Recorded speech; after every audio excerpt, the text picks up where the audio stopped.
everyone, and welcome to another episode of Bard Brunch. I am your host, Genny. I hurt my cornea the other day. I scratched it, so I'm not wearing a contact in the side. So my depth perception is really off, so we're going to have a fun time cooking today. Today, also, my guest is going to be, once again, Christopher Carter Sanderson from Gorilla Rap Theater. We had Gorilla Rap Theater on quite a few episodes ago to talk about their iPhone Macbeth, which was really spectacular, really wonderful.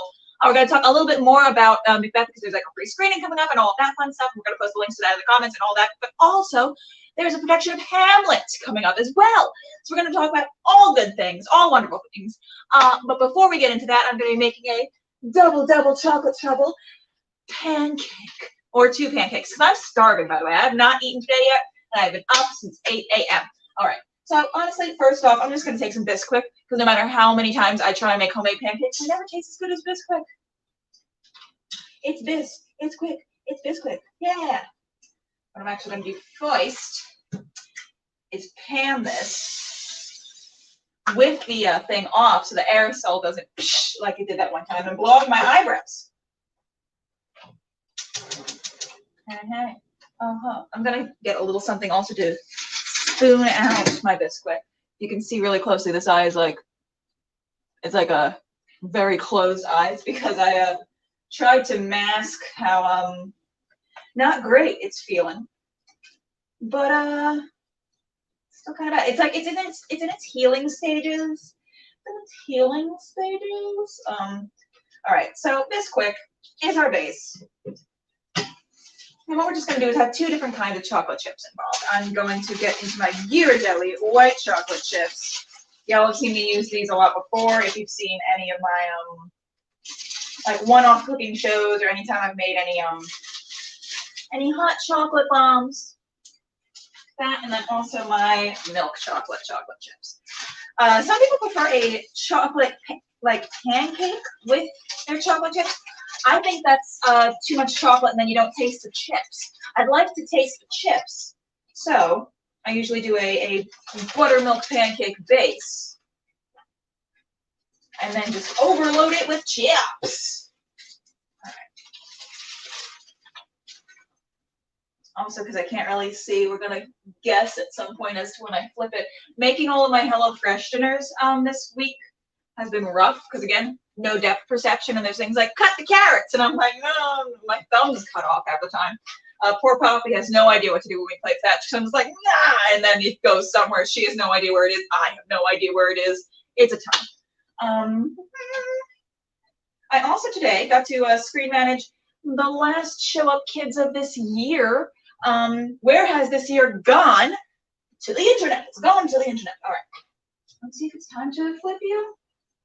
Maybe. We're just gonna flip you and figure it out. Yeah, seems like you're pretty solid on that side. Bam. All right. That's doing its thing. That's gonna be a big pancake. I like my pancakes thick with 3 C's. I love it. I also have this little tiny bit right here that hasn't been. Yeah. You're a good girl. All right. Oh, Poppy just barked. And she's my good girl. And Jeremy said, good girl. And then she's now desperately trying to break free from the confines of the tech booth. She wants to know what she did to make herself a good girl, which is understandable. If someone tells you, you hear from off in the distance, someone praising you, you're going to be like, what did I do? What did I do? Does that make sense? Yeah? All right, so that's one. One's down. I'm going to make a second one. I'm so hungry. It's Genny from the Brunch. I'm still Genny from the Brunch. Used to have a little bit too much, but I'm still Genny from the Brunch. Okay. I'm dropping everything. All right. I'm gonna do another one because again, I'm hungry. Poppy, I understand that you think that I'm the best thing in the world, but also we need to understand that I can't pay attention to you 24/7. So I have this thing that I'm doing. Come on, Bisquick. Be quick. Oh well, okay. All right, I basically used up all of my Bisquick at this point. I'm going to lower the temperature on that. I'm going to add some more chocolate chips because we have a new pancake. We have a new pancake, y'all. We have a new pancake.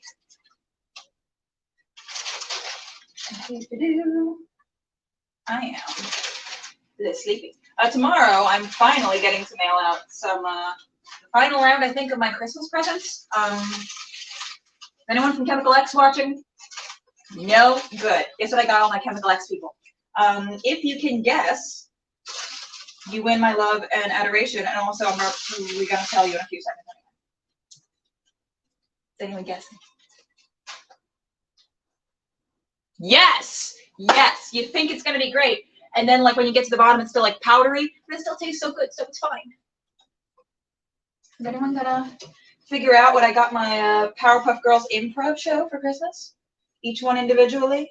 You're not going to guess, but I want to see some of your guesses.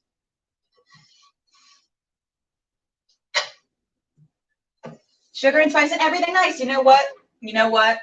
That would be fun to just send them a bunch of cooking stuff and be like, have at it. Do what you need to do. But that's not what happened. You can get customized bobbleheads. And again, I hope none of them are watching. Or if you are, spoiler alert, you're getting a bobblehead for Christmas. I do really good for Christmas, so that's fine. All right. So you're actually like burnt on the bottom. I'm gonna remove this quick off this spatula. Bubbleheads, yes. They're very cute. They're very wonderful. I'm super happy with them. I'm mailing them all out tomorrow. So they're not gonna get to them by Christmas. But that's fine. It'll be like a post-Christmas, pre-New Year, happy life thing. All right. I'm gonna put the prettier one on the top for me to show you. Because the second one that I made is gonna taste real good. I know it's gonna taste better of the two, but it's not as pretty. So for the reveal, yes, it's so cute. It's so pretty, and my one eye is still like, hello, I am here to do brunch with you all. Side note, this is a Shakespeare-themed brunch, not a brunch-themed Shakespeare. We're not doing a Shakespeare show that's set at brunch. It is a Shakespeare-themed brunch food. While I set up my Shakespeare-themed brunch food over my table, some of you may have seen this little trailer before, but we're going to play it again. It's a little trailer for the I for Macbeth from Gorilla Rep Theater. I'm going to talk about that. I'm going to talk about their upcoming stuff. We're going to have a fun time. See you in a bit.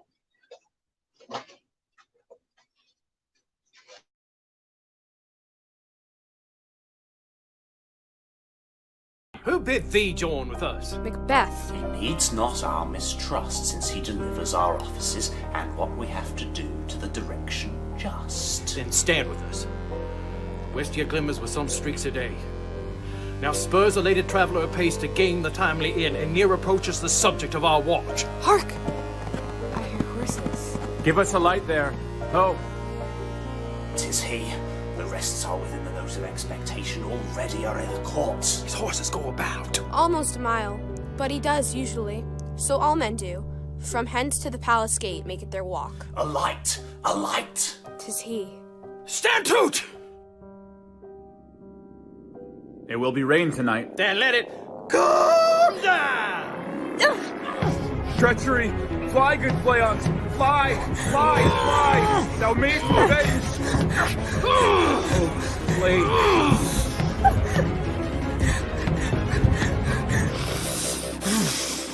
Who did strike out the light? What's not the way? There's but one down. The sun is fled. We have lost best half of our affair. Well, let's away and say what is done. You know your own degrees. Sit. Down. At first and last, the hearty welcome. Thanks to your majesty. Thanks to your majesty. Ourself will mingle with society and play the humble host. Our hostess keeps her state but in best time we will require her welcome. Pronounce it for me, sir, to all our friends. For my heart speaks, they are welcome. See, they encounter thee with their hearts. Thanks. Both sides are even. Here I'll sit in the midst, be large in mirth. Anon, we'll drink a measure the table round. Hey. There's blood on thy face. 'Tis Banquo's then. 'Tis better thee without than he within. Is he dispatched? My lord, his throat is cut. That I did for him. Oh, thou art the best of the cutthroats, yet he is good. That did the like for Fleance. If thou didst it, thou art the nonpareil. Most royal, sir. Fleance is escaped. Then comes my fit again. I had else been perfect. Whole as the marble, founded as the rock, as broad and general as the casing air. But now I am caverned, cribbed, confined, bound into saucy doubts and fears. But Banquo's safe. Aye, my good lord. Safe in a ditch he bides, with 20 trenched gashes on his head. The least a death to nature. Thanks for that. Ere the grown serpent lies, the one that's fled hath nature that in time will venom breed. No teeth for the present. Get thee gone. Tomorrow we'll hear ourselves again. My royal lord, you do not give the cheer. The feast is sold that is not often vouched. While 'tis a making, 'tis given with welcome. To feed were best at home. From thence, the sauce to meat is ceremony. The meeting were bare without it. Sweet remembrancer. Now, good digestion wait on appetite, and health on both. May it please your majesty, sit. Ah, here had we now our countries on a roofed, with the grace person of our Banquo present, who may I rather challenge for unkindness than pity for mischance. His absence, sir, lays blame upon his promise. Pleased, your highness, to grace us with your royal company. The table's full. Here is a place reserved, sir. Where? Here, my good lord. What is it that moves your highness? Which of you have done this? What is it, my lord? What, my good lord? Thou canst not say, I did it! You didn't take off the privacy screen. Ah! I still remember watching that for the first time and being so amazed by it. So please, welcome friend of the show, Christopher from Berlin Theater. Yay! Hello, everyone. Yeah. Yay! Great. Oh my God, my dog is going crazy. How are you doing? I am well. Hobby, how are you doing? I am doing well. Yay! Wonderful. Oh my God. Love that. I'm dealing with a manic puppy right now. She's who great. desperately wants these chocolate pancakes. Absolutely. She's adorable. She wants these chocolate pancakes and she can't have them because she's a dog and that would be not good. Chocolate and dogs. Dogs can't have chocolate. Can't. So please tell everyone at home because your Macbeth has gone on to win some prestigious things and all of that fun stuff. So please tell everyone at home what's going on with your Macbeth since you were on the show. Wow, thank you for asking. Since I was last on this wonderful show, Macbeth won a Best Director at the Berlin Underground Film Festival. The Berlin Underground Film Festival decided to give me Best Director. For God's sake, it's earned on the hard work of all these wonderful people in the cast. I'm tremendously grateful. You'd think that would be all, but more has happened. We went to the American Film Market, put together a VOD deal with the Louisiana channel, and posted it for the rest of the dissemination on Vueler, and we'll see where that goes. In the meantime, two other amazing things happened. All of this is just such a huge thing. Hi, Poppy. For me, is we got into the Berlinale, the Berlin International Film Festival. So that'll be in April. But in the meantime, we're just absolutely delighted. I'm kind of out of my mind with this. We got into New Filmmakers New York, which is a festival in New York City. Of course, it'll be streaming, which means it'll be an opportunity for everyone to see the film for free. Again, yay. So Guerrilla Rep's, big thing is free theater, free high quality theater. So it's really nice to be able to say to everybody, it's been absolutely unbelievable, the deluge of requests we've had from people wanting to see Macbeth, largely because of your show, and we're very grateful. But here it is, February 10th at 8 p.m. with New York New Filmmakers. People will be able to screen it. for free. So that's what's new with Macbeth. It led to a fantastic Facebook fundraiser on Giving Tuesday, which shocked me. We've gotten together enough resources to be in production for 2 more films in this vein, and we're in pre-production for a whole bunch more. Yes, amazing. And we're gonna post the link to where people can watch your February Macbeth, right? Yes? Thank yeah! you. We're gonna post that in the comments. So great. Everyone can just click on that and go right to it and it'll be awesome. So please tell me what you have coming up. Oh, thank you for asking. Well, Macbeth has propelled us into Hamlet, which has an interesting backstory with Guerrilla Rap. I've directed Hamlet now 1, 2, 3, 4 times. This will be my 5th time directing Hamlet. So, you know, similar to Macbeth being the first one I thought up to do close up in 2003 and finally did it, you know, in the COVID, Macbeth has a rich history. So we went to that immediately. We're going to go into production for Macbeth in February, expect to have it finished by June, get out to all the festivals. In June, we'll go into production for Romeo and Juliet. Yay! Oh my God. Hopefully, by the time that's done, we will have had 2021 will come and go. And I'm hoping that summer of 2022 might see another Guerrilla Rep show actually outdoors for people where they are for free. We'll see. So you can of course not give everything away, but what are some things that people should expect with your upcoming pieces to be on the lookout for, to look forward to, all that stuff? You mean you don't want me to tell people that Hamlet dies in the end? Oh, you ruined it. Spoiler alert.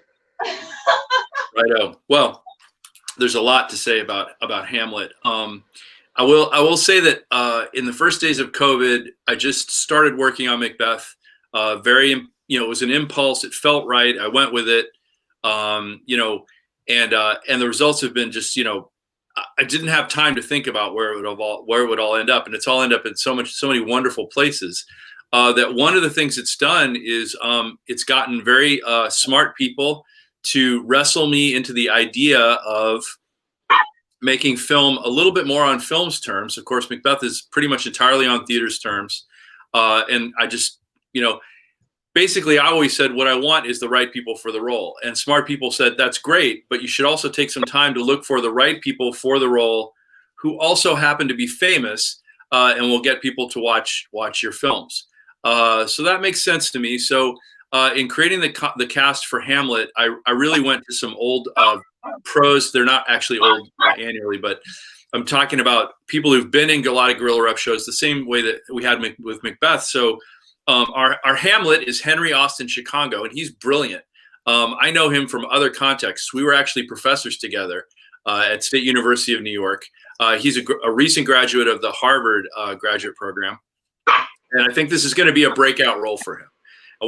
That set a high bar, and I wanted to just reach it, with all the other actors. We've got Athena Reich, who I've worked with, will be playing Gertrude.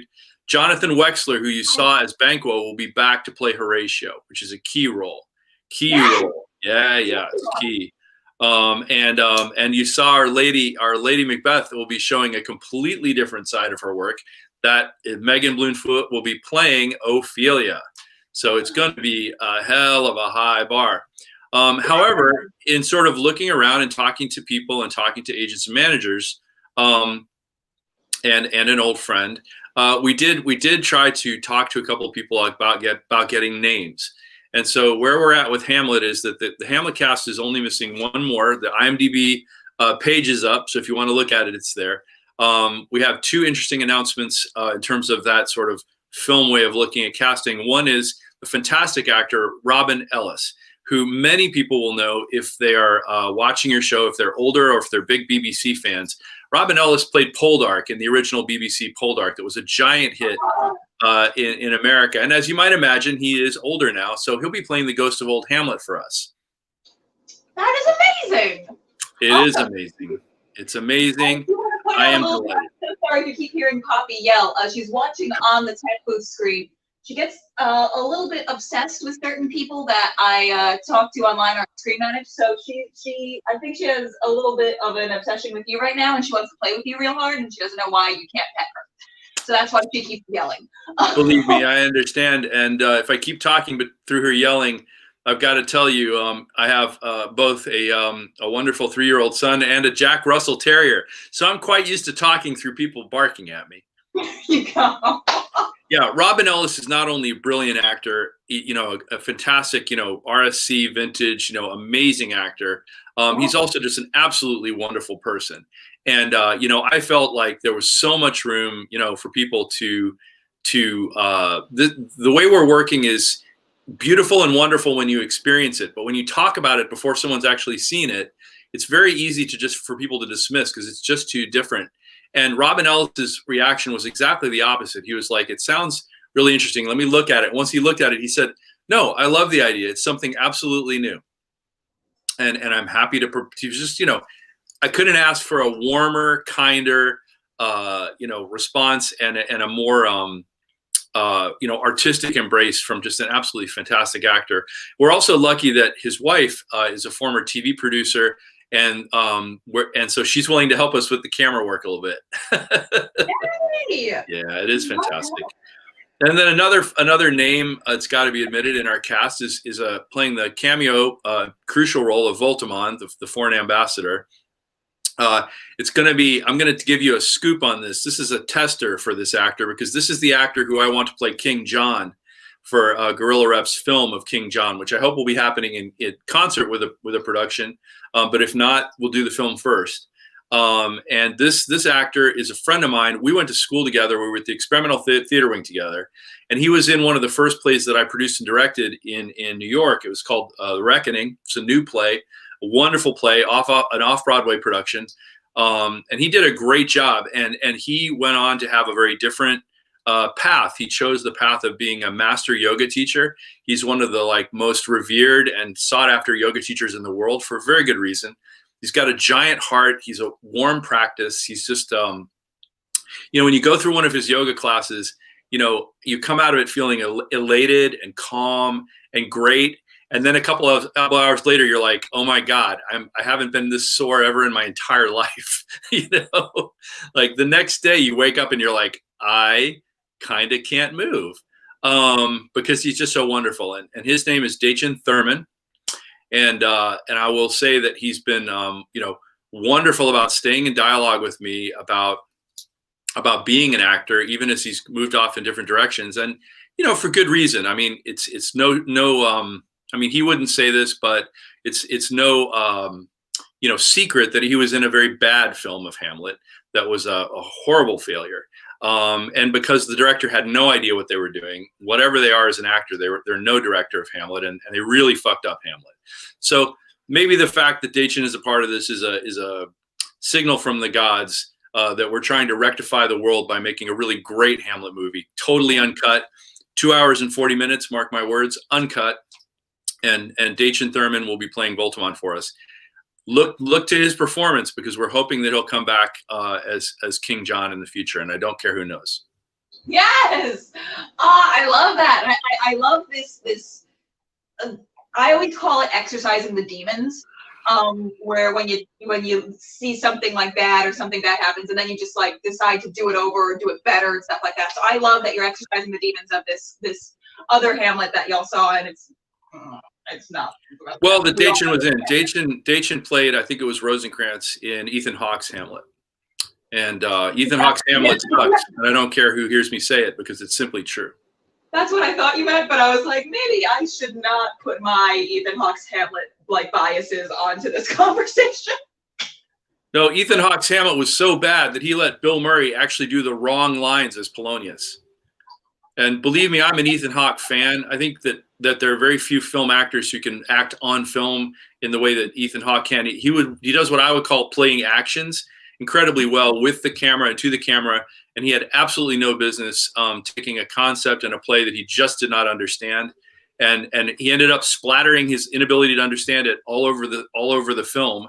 And then we all had to kind of deal with that. So whatever, the past is prologue, motherfucker. It's a great page watch. You know, it's funny because I believe that Dachin probably saw my thesis production of Hamlet. My thesis production for at New York University was Hamlet, actually, as an undergraduate. And then later, I directed an indoor workshop of it, which I invited the New York Times to send a critic to because I've got balls and I care about this shit. And they did it. They sent Anne Midgett, and she's a very insightful critic, and she would have said if she thought it wasn't working. And she was really clear about what she saw. It's funny because we did that workshop, and then I went to Kuwait with the United States Navy for a year of active duty to earn the money to do the full production. Then in summer of 2010, I did the full production, and the guy who had played Hamlet in the workshop pretty much dropped out. And basically, I got on the airplane to go to Kuwait, and the guy had dropped out. Like I basically was reading my email, like as the plane was taxiing. He was like, you know, just the whole like, yeah, it was great. Yeah, it was intense. Yeah, we got a great New York Times review. Yeah, the audience loved it. But I just can't deal with the idea of doing it outside, and I'm not going to do it. Wheels up. I'm in Kuwait. And you'd think, right? You'd think that I was fucked. But here's the thing. I was not fucked, and I'll tell you why. Because I kept my ears open and kept my eyes open. And after I got bored in Kuwait for about 6 months, I called up the guy at American University of Kuwait, who I knew was an American. I said, hey, you're running a theater program over there, like one-man show. Believe it or not, I'm in country, and if you'd like me to come over and lecture, I'd be willing to ask my commanding officer. Do you know, it took me 3 hours to convince that guy that I was me, and the reason was, finally, after 3 hours, he said, listen, when I got to Kuwait, Arab culture doesn't deal with theater very well. There's kind of a disconnect. So I bought 12 books, and I made my students read them. I said, these are 12 books about different ways of doing theater that might help you figure out how to make it fit in Arab society. And I'm telling you, one of them was your book, Guerrilla Theater, from Routledge. So it's been hard for me to believe that the gods have dropped you in my lap. And I'm like, yeah, I am. So we talked to the embassy. We talked to my commanding officer. I went to the American University of Kuwait, and I lectured 3 times on Shakespeare. At the end of the 3 times, I said to Christopher Gottschalk, who was the guy who was there doing the teaching the program, I said, you know, Chris, I get the strong vibe from you that you're an actor. You know, you graduated from the Globe, San Diego. Like, I feel like you're an actor. Could I see your monologues? I mean, is that crazy to ask? And he was like, no, I'd love to do my monologues. So he did his monologues. I said, hey, man, they're great. And period. They're just great. They're great the way they are. But that Henry V one, could I direct it as if it was like a guerrilla rep show? Can I try that with you? And he was like, sure. Like, he was hungry for it. So I gave him some direction. He did it. We went outside afterwards, and he was having a cigarette, and I was talking to him, you know, and he sort of took a cigarette, and he sort of said, man, I've got to do some acting. And I said, man, you've got to come to New York City and play Hamlet for me at the Cloisters next summer. And he was like, you're kidding. And I'm like, you have the summer off. Am I wrong? He's like, no, I have the summer off. I'm like, you want the job? You got it. In the middle of the desert, in the middle of fucking Kuwait. The gods had not abandoned me. Oh my God. So he said, I'll do it. What do you need me to do? And I was like, I need you to be off book when the plane lands in New York City. He said, I will do it. He hired 2 of his students to assist him to get off book. He landed off book and was like, this is it, man. The acting starts when you're off book. Let's do it. I can't wait to hear the other voices. And he propelled that production to the point where the New York Times rave review in the New York Times that came out, like, of the 3 columns, like the entire first column is all about how brilliant he is. Well, it's a little bit about how brilliant the setting is, but then most of it's about how brilliant he is. And then it talks about how great the show is. So at the end of the day, you just hang in there and you keep working, man.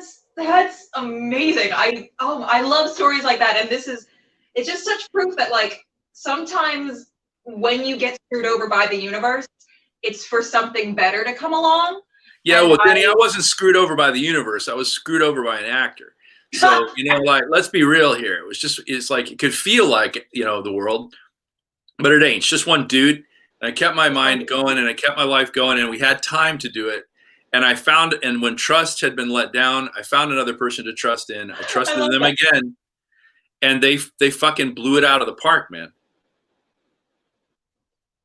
The next time I directed Hamlet was one actor memorized all 1,955 lines and did a one-man Hamlet. The conceit was that it was William Shakespeare saying Hamlet and we did that at the Kentucky Rep, and it was a wonderful run. We were preparing to do a run of it, the one-man Hamlet, next to the Shakespeare statue in Central Park, when the guy who did it, wonderful actor who's eulogized in the end credits of Macbeth, Greg Petroff, unfortunately died of cancer. So that was that. And then it's like, well, you know. And then it came up, man. It came up like Macbeth is this strong in the zeitgeist. What is even stronger? What's going to be stronger on the other side of COVID? And the answer that my creative spirit gave me was Hamlet. I'm delighted that you guys read that book, by the way. Thanks for posting that comment. So all kinds of folks are back. Our Rosencrantz and Guildenstern, our Bruce, who you saw as Ross in Macbeth, and Linda, who you saw as Witch Number 1, is back as Rosencrantz and Guildenstern. So Yes. Yep, many of the young women that you saw will be playing the soldiers that are in the first scene, and a little bit later, because I thought that really worked well. I'm really Macbeth, the one thing I can say about Hamlet is gender parity. 22 roles, 11 women, 11 men. Yes, love that. Love Thanks. that. That's fantastic. Well, it's teeing it up for Romeo and Juliet, because I have a frame story on Romeo and Juliet, and Romeo and Juliet will be all female. I'm excited for that. Thanks. I hope the world is. I'm pretty psyched. The Hamlet is. I was rehearsing. Well, I shouldn't say rehearsing. I was having a dramaturgical meeting with Hank Chicago this morning, and any day where I need to pull down my first folio is a good day, and any day where I need to resort to my unabridged dictionary or my Shakespeare lexicon is a good day. But a day where I need to pull all three of them down is a great day.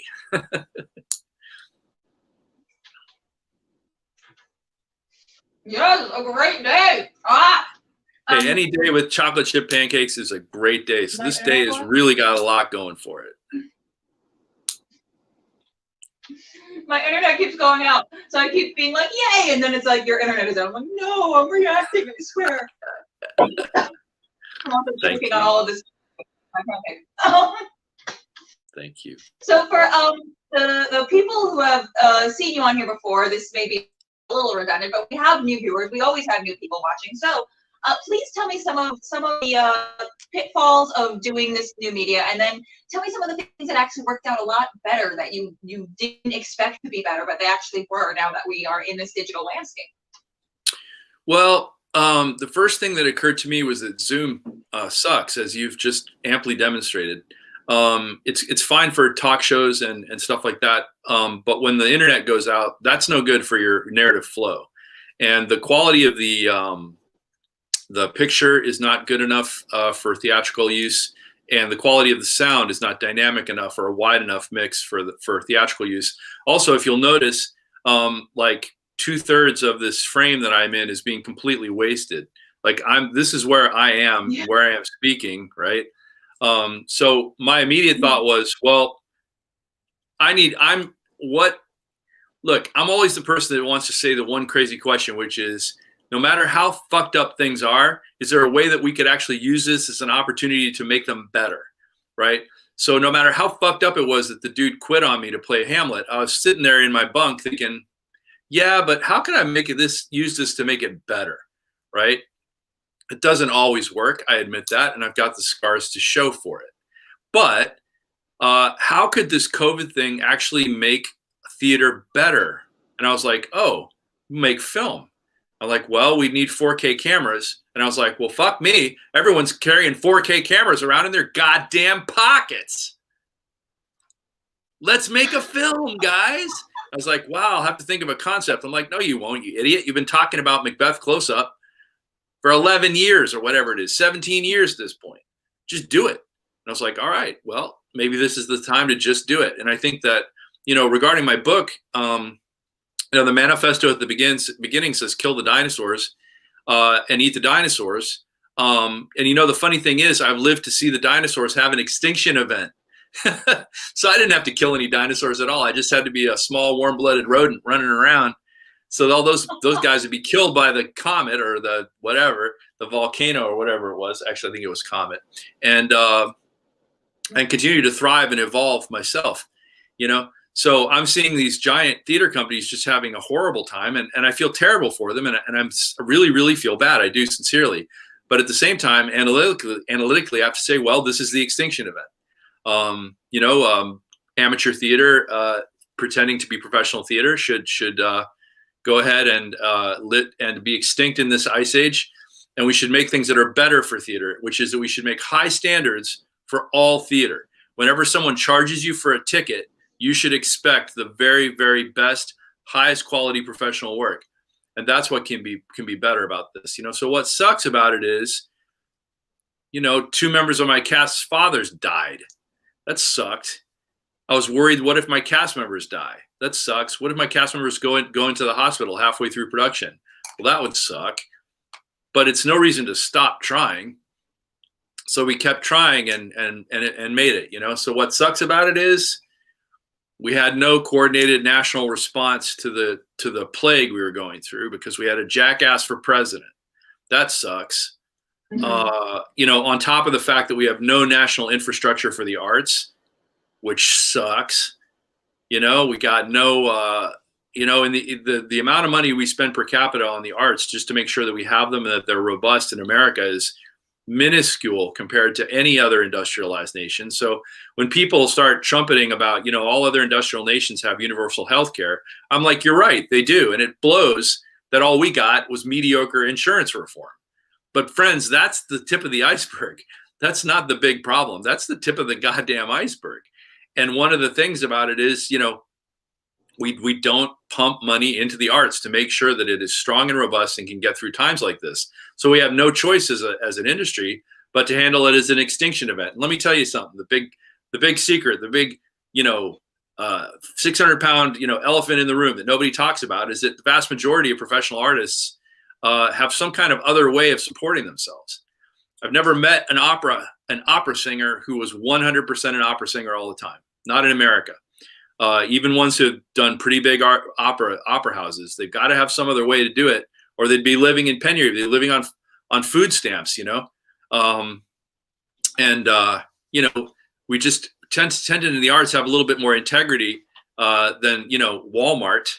So we're not really interested in being on assistance when we're not working. So we have to find other things to do. The way that an industrialized nation should operate was that we should have a large endowment for the arts. Now you're thinking to yourself, but we have the National Endowment for the Arts. Bullshit. Complete, total bullshit. The National Endowment for the Arts is not an endowment. It's not an endowment.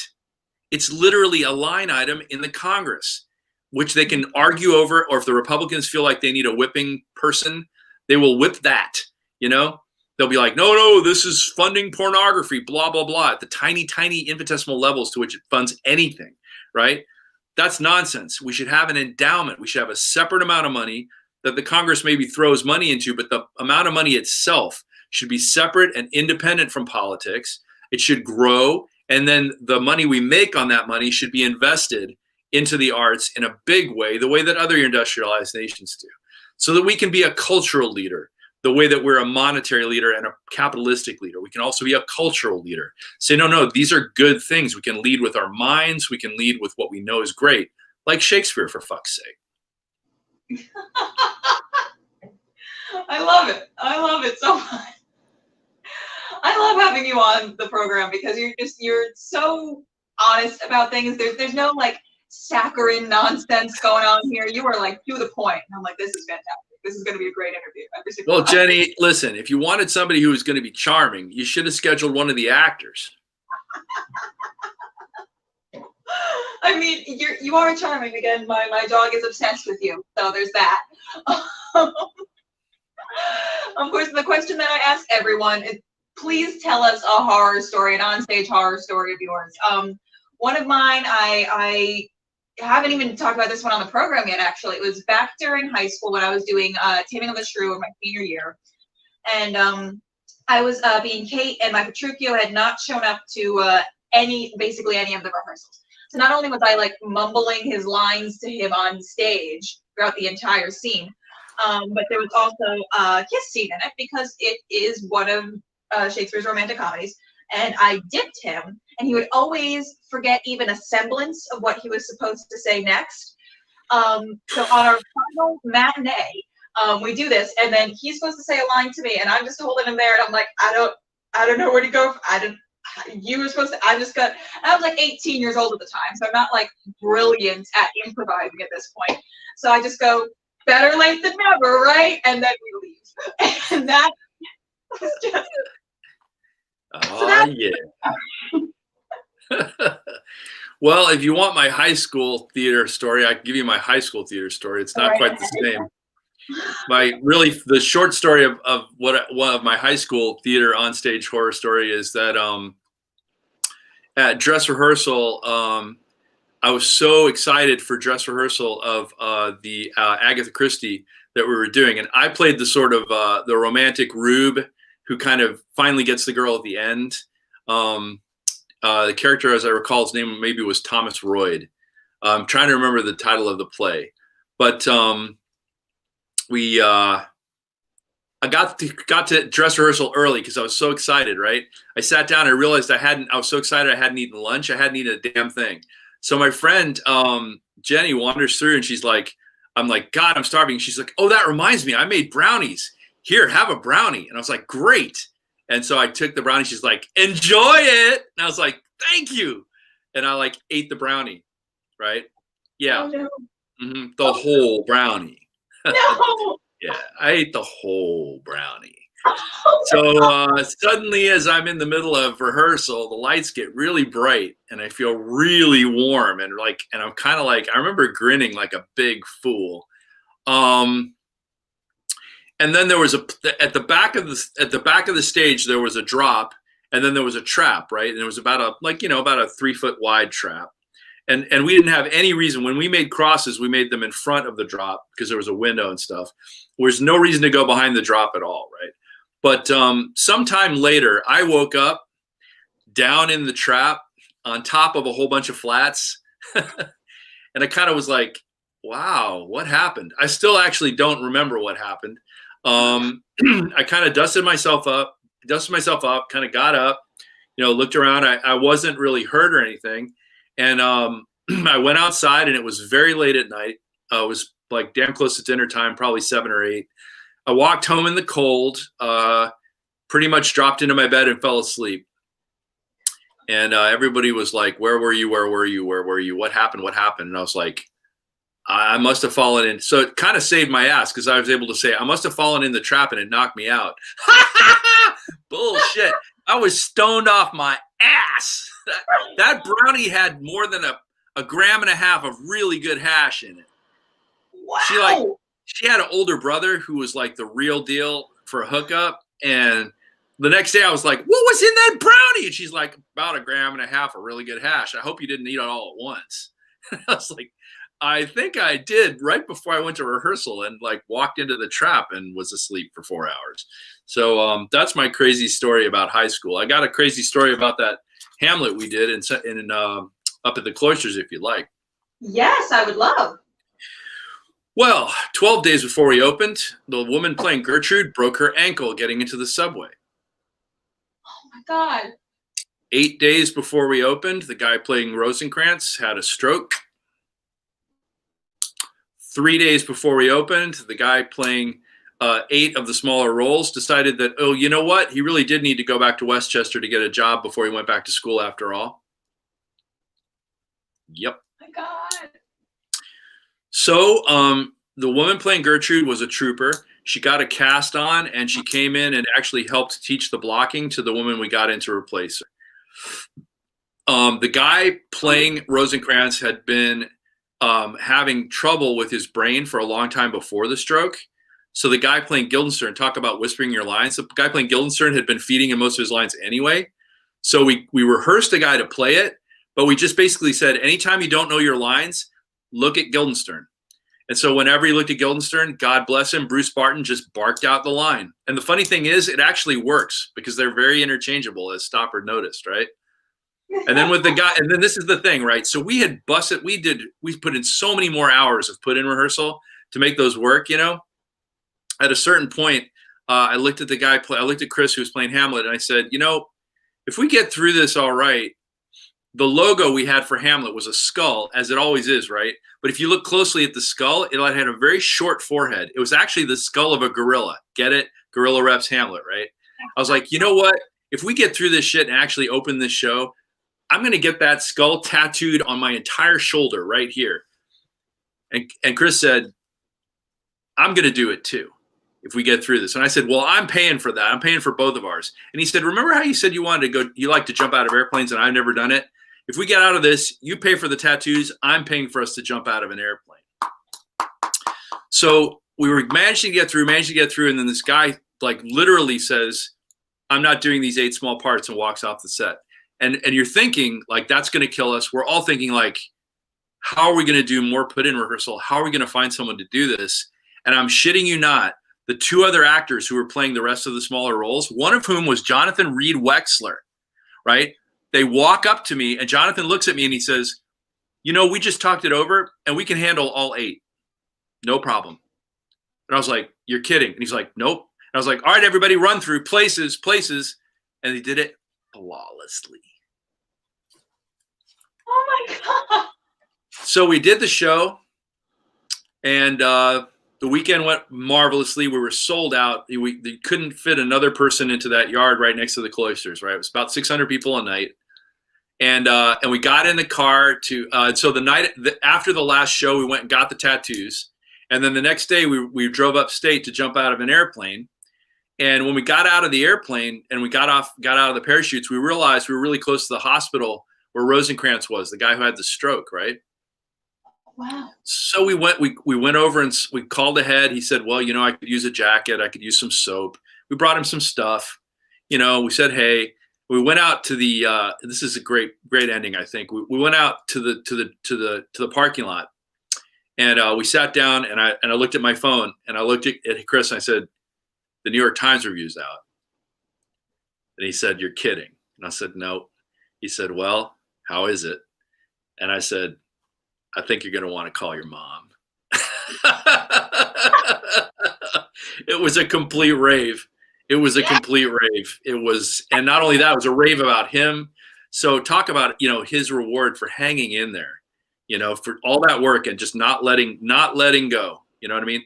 Don't defeat yourself. Let the thing defeat you. He just kept at it, you know, and we both got a tattoo and jumped out of an airplane as a result. Yeah. I love it. Oh my God. Yes. And you have to sometimes make those agreements with the actors also. It's like, if this happens, we're going to do a super fun, cool thing. So that way, like, we have to get through it to do a super fun, cool thing. But yay, awesome. Also, I'm terrified of airplanes. So I'm like jumping out of airplanes. I can be inside of one if I can't see the outside, but jumping out of one would more be a punishment for me. If you don't learn these lines, you're going to have to jump out of an airplane. Yep, that's what I would do. So before we wrap up, is there anything else that you would like the viewers at home to know about your upcoming projects? Well, just, you know, keep an eye out for us. You know, the goal here has always been to have a theatrical production that is well rehearsed and provides the story well to the audience. And then once that's happening, in that creative, you know, furnace, to also forge an excellent film. So, you know, Guerrilla Rep's done, you know, whatever it is now, 20-something years of forging the great performances theatrically. Now we've got a track record with Macbeth, and we're going to have Hamlet. We're going to have a track record of forging these films. And if anyone knows of the dinosaurs who are managing to survive this particular extinction event and ice age, who are interested in getting with the innovation that's going to be the better theater after the COVID, please send them our way, because we're going to be 100% ready to make fantastic Guerrilla Rep Shakespeare shows and other classics. And then when that happens, create the film, and their that theater's audience will be able to be the very first people who see the premiere of the film product as a reward. Amazing. I love that. Yay. Yay. Well, thank you so much for being on. Thanks so much for having me. Yeah, I'm so excited to watch Macbeth again because I'm gonna watch the February live stream again. It was wonderful. I still talk about it as one of the most like fast-paced Macbeths I've ever seen, and like it's so good, and like your attention is on it the entire time. And I'm like, this is spectacular. So of course I'm gonna watch it again, and then I'm gonna of course watch your Hamlet and your all-female Romeo and Juliet, and I'm so excited for everything that you're doing. So, thank you so much. Thank you so much for being on the show. Yay. My pleasure. Anytime. This is the best show ever. Thank you so much. Thank you. Oh my God. Well, yay. Oh my God. That was amazing as usual. Oh my God. I'm so happy. So always happy to have Christopher on the show. And Poppy just laid her head down to go to sleep because her new friend isn't on the screen anymore. Apparently I am chopped liver. But anyway, next week up on the show, we're going to have Our Souls Our Own, which is a LA-based project, I believe, that is going to be doing an exploration of Shakespeare's female characters. So it's a bunch of the female identifying actresses all doing different excerpts from Shakespeare's projects that are all based on the women that he has created and brought forth into the world, and an exploration of like, is this something that still holds up today? What does this say about then? What does this say about now? A whole bunch of wonderful stuff. We're going to talk about that. Also, in the link tree that's scrolling at the bottom, you'll be able to find a link to my upcoming Festivus celebration. And if anyone wants to still be involved with that, that is Wednesday, February 23rd. All kinds of guests are going to be on and can still be on if y'all want to reach out. You can do an airing of grievances. You can prepare a Festivus meal. You can perform a feat of strength. You can talk about Festivus miracle, whatever you want to do. I'm just here to party and have a good time. The show is free. It's a whole fun thing. You'll find a link to that. You'll also find a link to the fundraiser that's still going on for Sour Grapes Productions. It is going through my birthday, which is January 15th. So you have time. And also, it is a tax-deductible donation, which means if you've donated already this year, you can donate again next year and write it off twice. Hooray. Anyway, thank you again to Christopher for coming on the show. I am going to force him to come back on the show when his shows are closer to being in production. So, of course, you'll see him again. Poppy, are you awake? No? All right. Well, thank you all for tuning in. I'm going to eat so much more food because I'm starving. Have a run. Yes, that. You know what? I'm going to move her.